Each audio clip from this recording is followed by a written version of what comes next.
노인 무임 승차 이거 제가 공부 좀 해가지고 와봤는데 되게 재밌는 사실이 많더라고요.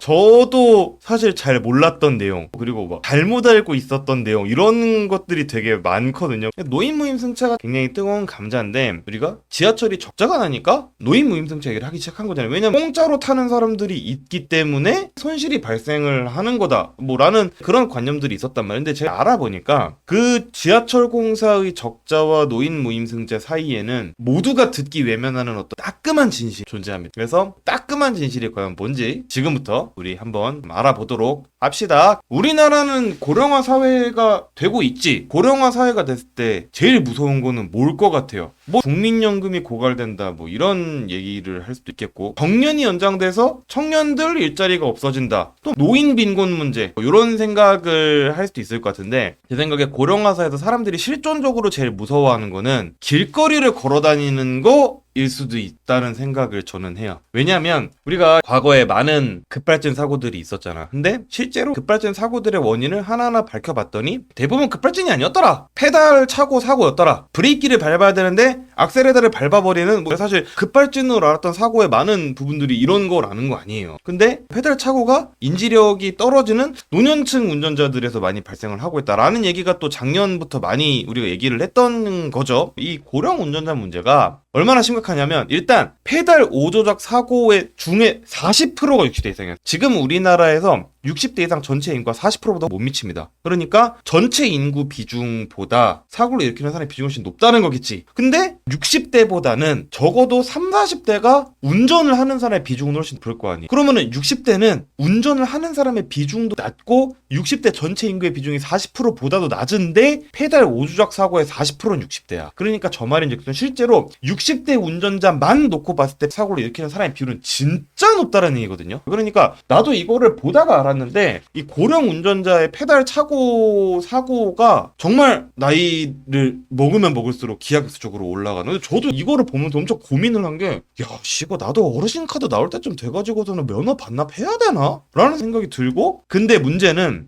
2050년이 되잖아요. 40%가 65세 이상. 그럼 이때쯤 되면 어떻게 될까? 페달 오조작 사고 자체의 한 60, 70% 이상이 이제 60대 이상이 되겠지. 인구 구조가 그렇게 바뀌어버리는데, 그러면 이런 미래에서 안심하고 길을 다닐 수 있겠어요? 나도 길 다니기 약간 무서울 것 같아. 이 문제를 해결하는 방안 중에 제일 유력한 거는 풀스택 자율주행이에요. 근데 자율주행이 도입이 돼도 문제예요. 자율주행이 도입이 돼. AI 운전을 하겠지. 그러면은 내가 0세든 80세든 사고를 낼 위험이 없지. 모든 사람이 자율주행 차를 타고 길거리로 나온다고 생각해보세요. 그러면은 그 길바닥이 도대체 어떻게, 교통정체가 지금 몇 배는 심해지지 않겠어요? 그렇기 때문에 결국 고령 운전자 문제를 해결하려면은 한쪽에는 자율주행이 있어야 되고, 다른 한쪽에는 결국 노년층 대중교통 이용의 활성화가 병행이 돼야 돼요. 병행이 돼야 되는데, 광역도시권은 적자가 너무 심해. 적자가 너무 심하다. 왜 그러냐? 일단은 그 적자의 가장 큰 원인으로 지적받고 있는 게 바로 저 노인 무임승차 아니겠어요? 여기서 가장 먼저 궁금한 거, 노인 무임승차 어디가 제일 많을까? 여러분들이 1호선 지하던전을 얘기를 했지. 1호선 우리가 던전이라고 부르는 이유가 있지. 콘스탄틴도 있고 조커도 있고, 자르반 80, 나 자르반 80살에 난 저 아저씨 진짜 제일 웃겨. 저 자르반 진심으로 코스프레를 하는 거래, 저게. 진심으로. 젊은이들과 소통하고 싶어서 저 자르반 84세 아저씨는 진심으로 코스프레를 한 거래. 그리고 이분은 소비에트에서 왔나봐. 붉은 전차가 있어. 근데 소련군도 전차를 붉은색으로 칠하고 다니진 않아요. 위장을 할 수 있도록 국방색 이런 걸로 칠해갖고 다니지. 아무튼 소비에트에서 오신 분이 계시고, 여러분들이 오해를 할 수 있는데 단소살인마는 7호선이에요. 1호선이 아닙니다.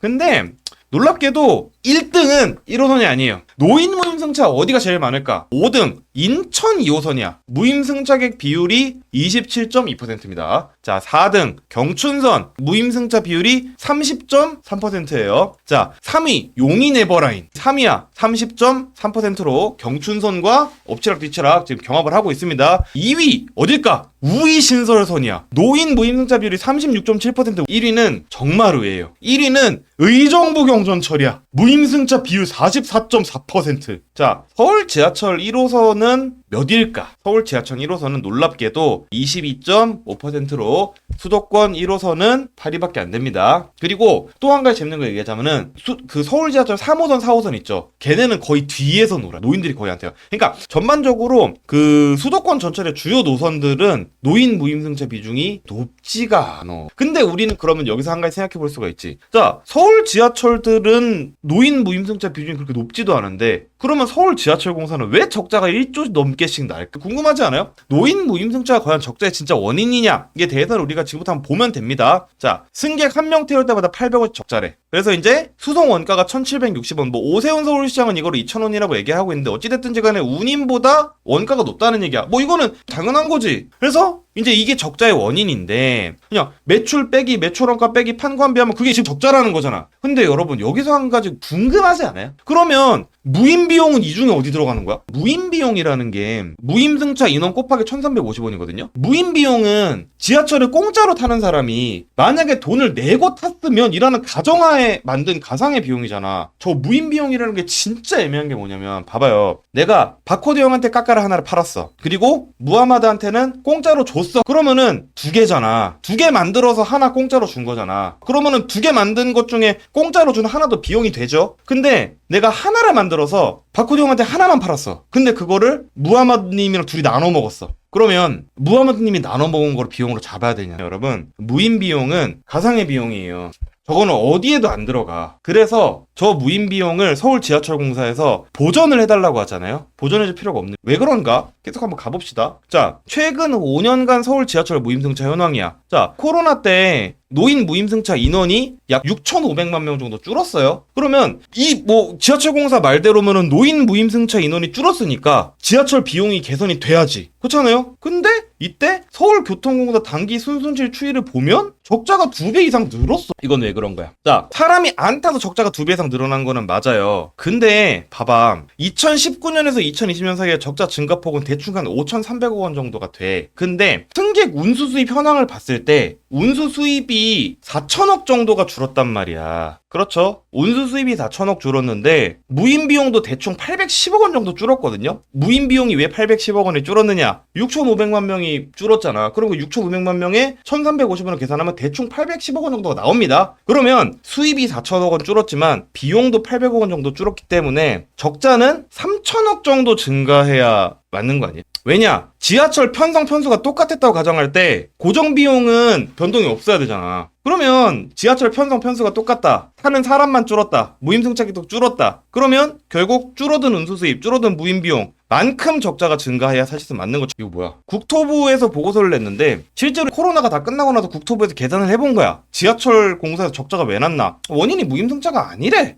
이건 실제로 국토부에서 보고서를 그렇게 낸 거예요. 도시철도 무임소송이 매년 증가를 하고 있으나 운송 횟수 및 열차 편성수는 변화가 없다 라고 얘기를 하고 있는 거예요. 자, 그러면 저 말인즉슨 뭐냐? 그러니까 무임승차자들 때문에 발생하는 비용은 운송 횟수랑 열차 편성수로 설명을 우리가 할 수 있을 건데 저거는 똑같다라는 거. 저거는 똑같다라는 거지. 자, 그러면 공짜로 타는 노인네들이 많지만 운송 횟수가 변화가 없다라는 거는 우리가 논리적으로 생각을 해봤을 때 사람들이 많이 타는 시간을 피해서 노인네들이 타고 다닌다라는 얘기인 거죠. 고정비가 안 늘어나. 그러면 무임비용이라는 거를 단순히 무임승차자 곱하기 1,350원으로 계산을 한다는 건 야바위라는 거야. 지하철 공사가 왜 이런 야바위를 치냐? 노인 무임승차 뒤에 숨겨야 되는 비용이 있어서 그런 거예요. 숨겨야 되는 비용이. 재밌지? 계속 가볼게.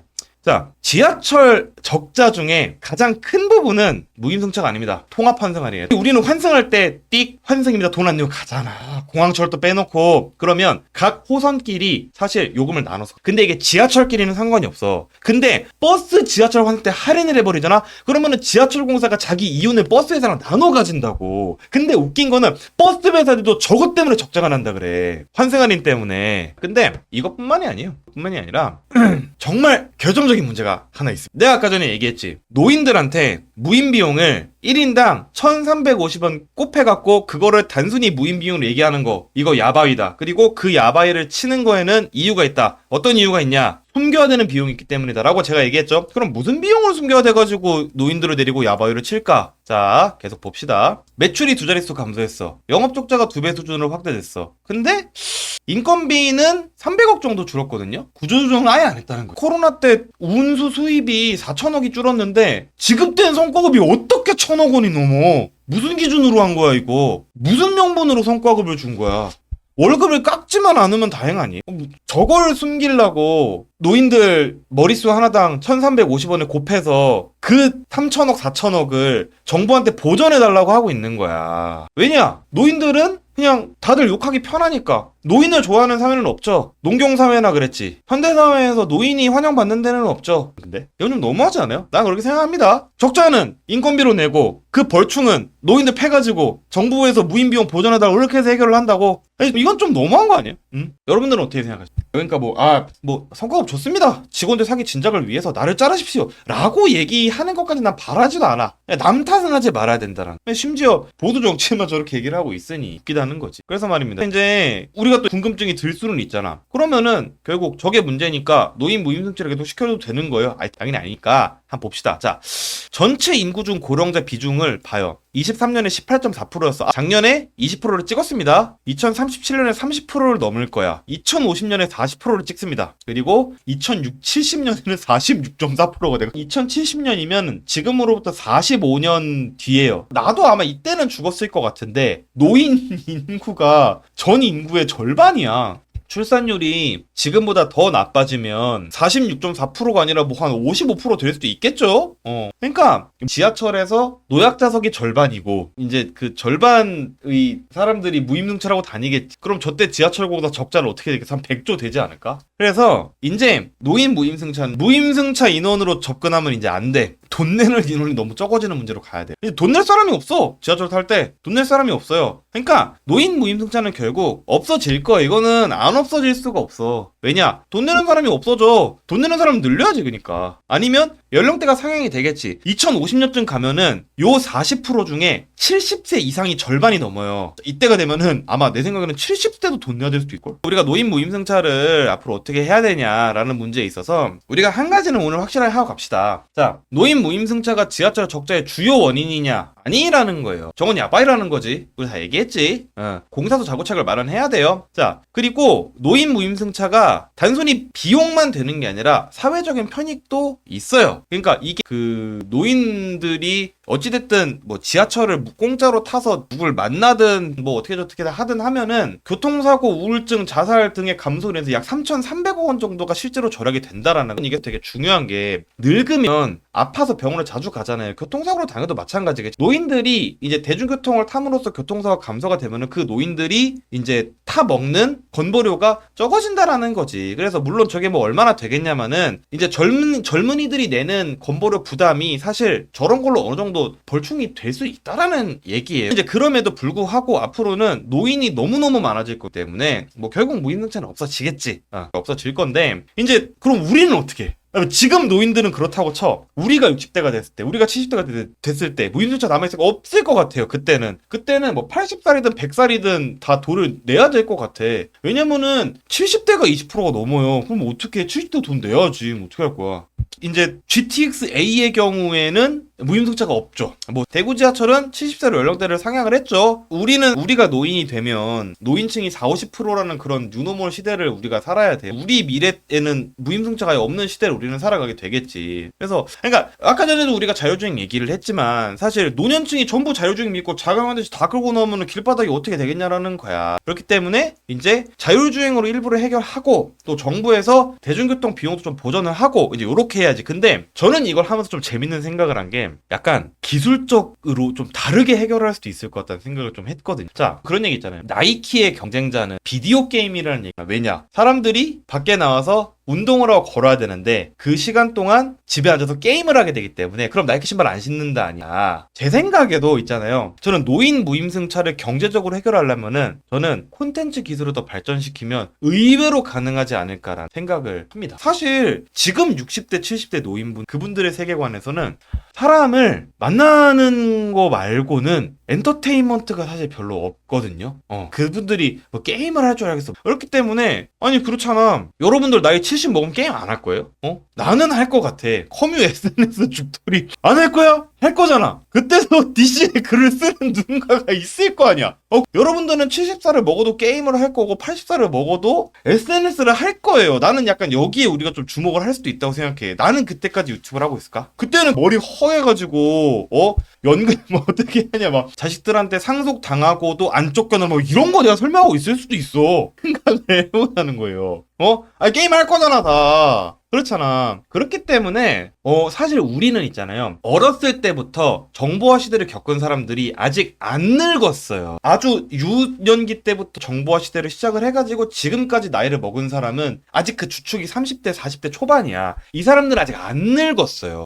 저는 그래서 이 사람들이 나중에 늙었을 때는 의외로 노인 무임승차 문제는 좀 쉽게 해결이 될 수도 있지 않을까라는 생각도 좀 들어. 그래서 어찌됐든 이제 우리를 이제 구원을 하려면은 뭐 GTA 9 얘는 한 번 개발하는데 십몇 년씩 걸리니까 지금 GTA 6가 올해 나온다 그러고 한 2년 2027년쯤 PC방에 나오겠지. 그러면은 그때부터 한 15년 뒤면은 2042년쯤 나 9 나올 때까지 안 살아있었다. 또는 킹덤 컴 딜리버런스 6라든지 아니면은 엘더 스크롤 12 아니면은 폴아웃 8 게임이 미래 아니? 저는 그렇게 생각해. 이게 의외로 이걸로 해결될 수도 있다니까 진짜로. 아니 여러분 진심으로 난 가능하다고 생각해. 그래서 이게 사실 뇌절하는 것처럼 들릴 수 있지만 게임이 미래일 수도 있어 진짜로. 그러니까 어쨌든 하드웨어와 소프트웨어의 발전으로 인해서 결국 노인 무임승차 문제가 그러니까 해결이 되진 않겠지만 완화는 될 수 있다. 근데 여러분 잘 생각해보세요. 자율주행이 문제를 해결할 거라고 말하는 거랑 뭐가 달라? 똑같은 거 아니에요? 자율주행은 내가 직접 이동을 안 하게 만들어주는 거잖아. 내가 운전할 필요가 없게 만들어주는 거잖아. 게임도 내가 운전을 할 필요가 없게 만드는 거예요. 왜냐? 이동을 안 하게 만들잖아.